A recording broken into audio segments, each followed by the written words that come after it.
And first of all, welcome everybody to SMC again this year. And it's my pleasure to talk about what we've done. We've actually had a very active year with the Contest Advisory Committee. And keep in mind, we only deal with the ARRL contests and not the CQ contest or any other contest for that matter. Let me change slides here. This is some of the people that are on here, and you'll notice that they're very active contesters. They represent the divisions of the ARRL. And so if you look through here, you'll notice that these are people that you work in almost every single contest. And the chairman is Dennis Egan, W1UE. He's at the top of the page there. I just skip through it here, and you'll also notice we have one Canadian representative, VE5SF.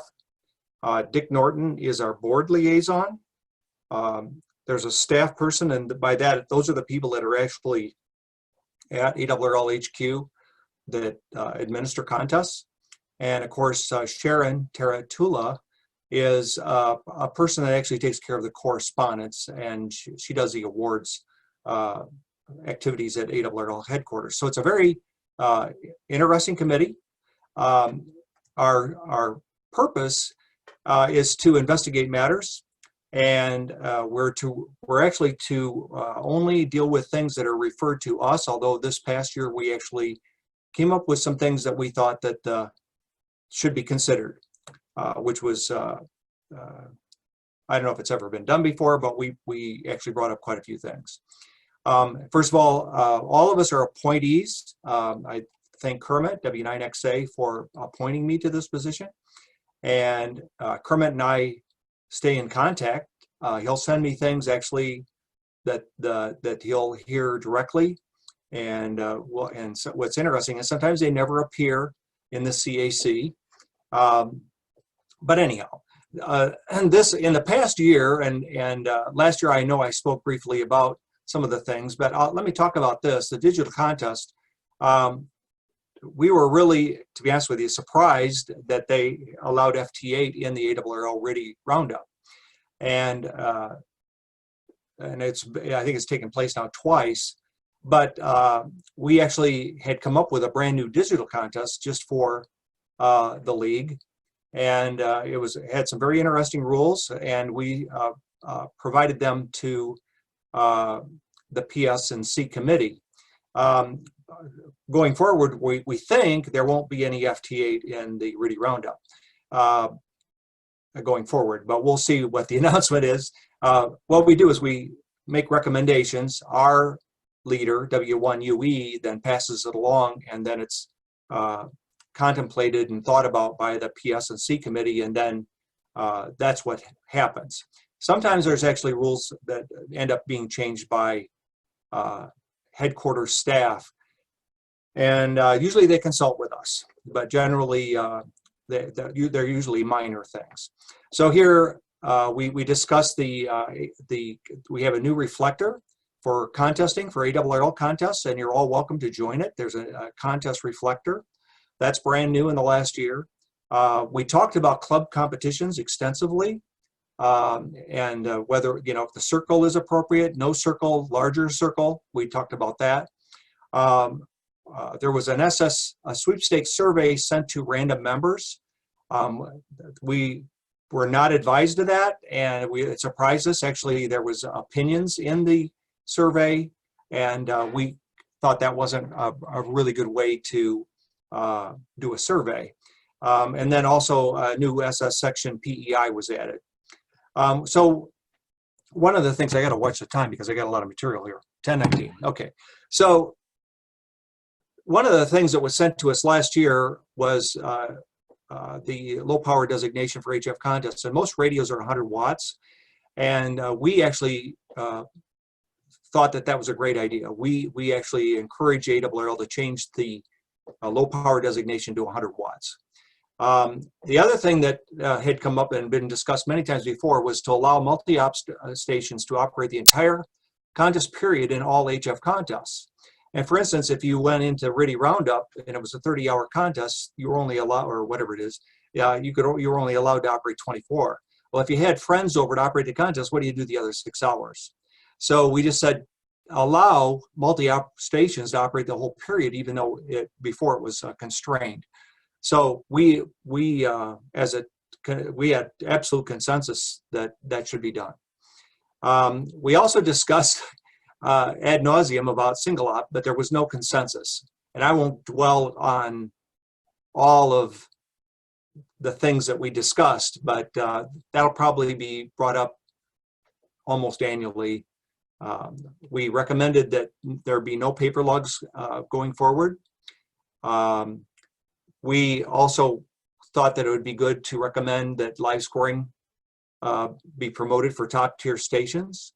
And the board, again, I think it might have been, like a 6-5. So there was no particular compelling reason by the CAC to recommend that at this time. Then we also talked about CQ Worldwide has a lot of DX activity because they have the expeditions. There's just a lot more activity, and the reason is in the ARRL contest, it's DX to ARRL members, and we discussed allowing DX to DX QSOs, but anyhow, we decided against that to differentiate ourselves from CQ Worldwide. Then we also did promote the idea of going live scoring, including log checking, by 2022, which is really only a year and a half away. We would really like to promote that. And then also adding a QRP category to really round up. And I'm sure that there's several of you that would really like to see that. There were some things that we endorsed for club competitions, and this goes to one of the items I just talked about. So this is how percentage of allocations, and maybe you've seen this, but this is how our clubs would be able to compete with other clubs. We actually talked about how the clubs are divided actually between unlimited, limited, and or medium and small. So there might be some tweaks made to that. In club competitions, we actually talked about who is a club member, and some clubs have no membership fees. Some clubs it's just random, and we just decided to leave it alone at the time being. I recommended that they have to do something. They have to participate in a contest, pay a dues or something in order to be a club member.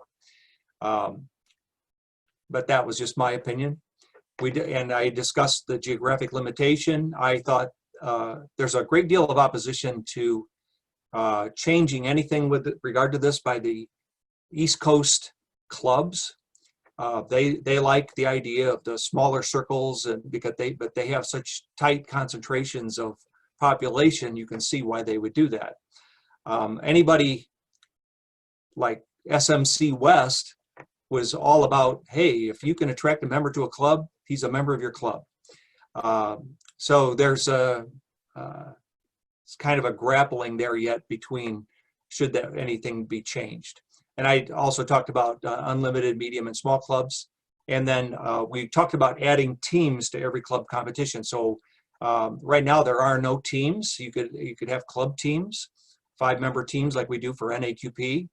And that's a possibility. Just remember, these are recommendations made by the CAC. So we don't know how it's discussed or anything after we make our recommendations. So starting this year, and I should also mention that prior to this year, we did all of our meetings online. And so, you don't get this free flow of information back and forth. You only get what people are willing to commit to an email. And so this year, we initiated the Zoom meetings, and we've actually had 2 meetings, and I thought that they were excellent.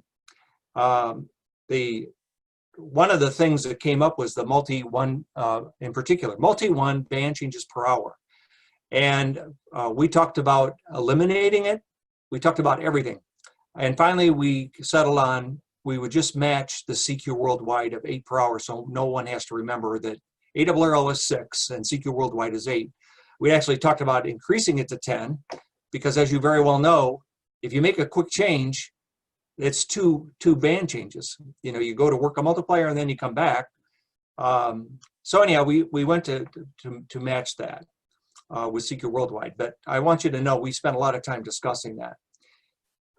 Then we also talked about a change, and maybe Kermit will chime in during the ARRL section about who is actually going to make the changes going forward before everything actually ultimately ended up at the board of director level. And all we know as a CAC is that that's under discussion. We didn't know if the PS&C committee was going to actually make the changes, but well, I'll leave that to Kermit as to how that gets finished up, because I don't know. I mentioned we did Zoom meetings, and I thought they were excellent. One thing that came up, and actually K9UIY, Vic actually sent me a note about this, we will be adding, or we're recommending single band awards in the ARRL DX. So you'll see high power, low power, and QRP if you're on 20 meters, single band. Before, they were all lumped together, and of course that's not fair, but there'll just be more awards. One of the last meetings we had was primarily spent discussing W2RE social media, and I'm looking at the time here. You have about 4 minutes. And what's that? You have about 4 minutes. Yeah, I just saw that. So that's remote ham radio. And of course, I want you to know the DXAC has really spent a lot more time discussing this than we did. But we spent a whole meeting discussing live streaming of remote ham radio. And of course, what we're trying to do is figure out if it really made any difference, because it was like he was soliciting contacts on Facebook. So we recommended nothing really other than maybe a separate category be created. But at the same time, we also wanted more data. And so we requested to know what the difference was with uniques versus any other. He operated 20 meter sideband, or yeah, I think it was sideband, single band. And then, so we tried to get like K3LR, W3LPL's single band operating, trying to find out the comparison of uniques. And funny, because he posted it on Facebook almost within 2 days of our meeting, that he didn't hardly have any more uniques, even though he was on Facebook. So I'm not sure what the difference is on that, but it sure causes a stir within the ham radio contesting community. So with that, that's, I believe, the end of my my presentation. Thank you, Craig. Does anybody have any questions for Craig? We have just a few minutes left. He can probably answer a couple. Use the Q&A button at the bottom of your screen.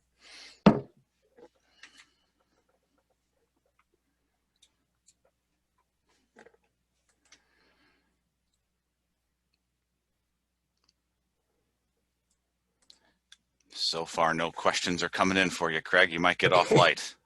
Well, we covered a lot of territory, as you can see. So, and if you're welcome to send me stuff, in between, whenever, if you've got something that's upsetting you or you're worried about or want some input on, please send them to me. Not a question, it's more of just a comment that the streaming on YouTube and Twitch will become more and more prevalent. So there does need to be more conversations about it. And at least one of our members is all for it.